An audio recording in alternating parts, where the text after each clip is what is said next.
Dear friends, welcome to this new episode of UFO Encounters in Italy. Well, 1950s was the first important period of flaps, of UFO flaps. Flap, it means a big wave of UFO sightings, a bigger quantity of UFO sightings. And the one we're going to tell tonight is one of the very first close encounters of the third kind in Italy. It's April 1950. We are in the area between the two northern cities of Milan and Varese. It's an area of little manufacturing and farms, but also an area with many airfields and aircraft manufacturing companies. Mr. Bruno Facchini, a well-respected technician and worker, was looking at the sky right after a thunderstorm and was ready to re-enter home when he saw, not far from his garden, a strange sparkling light. Well, there is a tower, one of those tower of electricity supply in the area. And so Bruno thought that maybe there was some kind of problem and maybe the thunderstorm would have damaged the wires. So he put a couple of rubber boots and he headed to the pillar, to the tower. He reached the electricity pillar a few minutes later, but he didn't find anything unusual. He decided to return back home, and on the way back home, not far from him, he saw again that strange, sparkling light. What the hell was that sparkling light? He walked to the light. He walked and walked in the countryside, in the open countryside, and he finally reached the origin of the light. He saw a man welding with some kind of device, welding the surface of a strange aircraft which was leaning on the ground. Well, if you remember, we started this story telling that three main airfields are very close in the area. So Bruno simply thought that this craft could have been maybe an experimental craft from the Americans being there, or a British one, or maybe also an Italian one. Now I will show you the shape of the strange craft. Quite unusual. This is what Bruno saw. But he didn't see that immediately all the shape. He just saw somebody welding the surface of a metallic shape. And this is the appearance of the creatures he saw.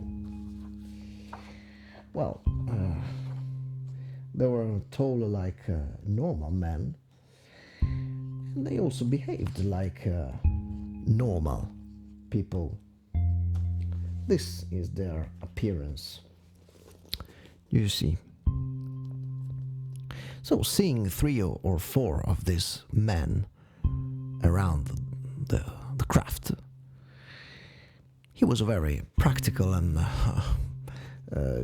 good man, and he simply introduced himself to them, telling, sorry, I live here in the surroundings. If you need some help, I'm here, you can ask me. At the same moment, these pilots turned to him and they replied, only saying something which sounded like grrr, grrr, grrr.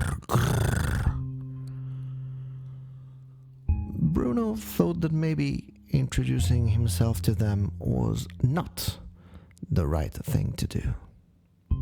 So he started getting back to her home, but looking at his shoulders, he saw one of the pilots pressing a button on this strange device on their waist. I don't know if you can see it.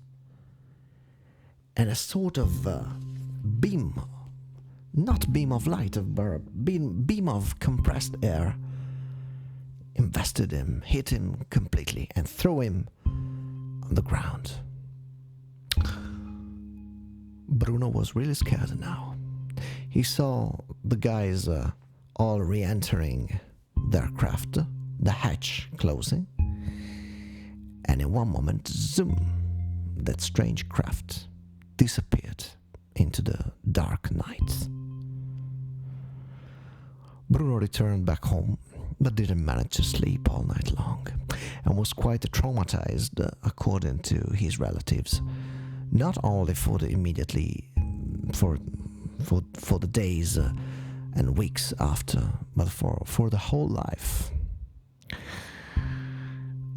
He didn't want to tell anything to the newspapers, but for some reason, some people he told his story was apparently a relative of a journalist, and all the story came out, and a lot of people went to him asking for the story once again.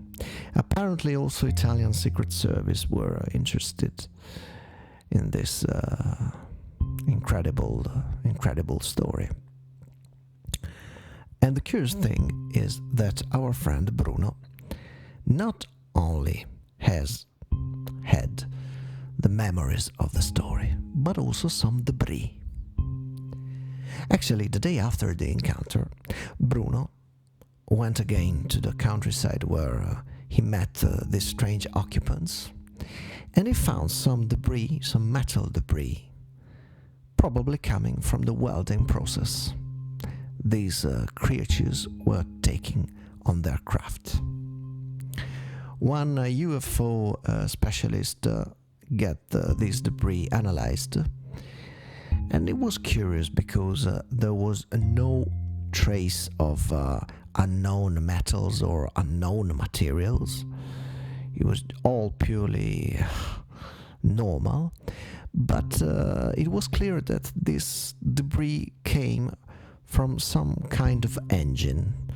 The metals were the way they were structured and composed, and the way the metal had been stressed by use, led the chemical specialist to think that these were parts of an engine, of some kind of motor.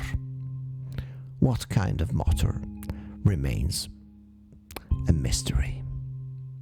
There is no other witness to his story, and somebody could think that this was a hoax or an illusion, who knows. But once again, Bruno died many years later, never denying what he saw. He was always sure that he saw something unusual. He didn't know what, and he didn't know where these creatures came from, but he was sure that he was witness of something very unusual. So, I hope you enjoyed this episode. Leave your comments, leave your critics, suggestions here below. And once again, thank you for being with me. See you next time on UFO Encounters in Italy. See you.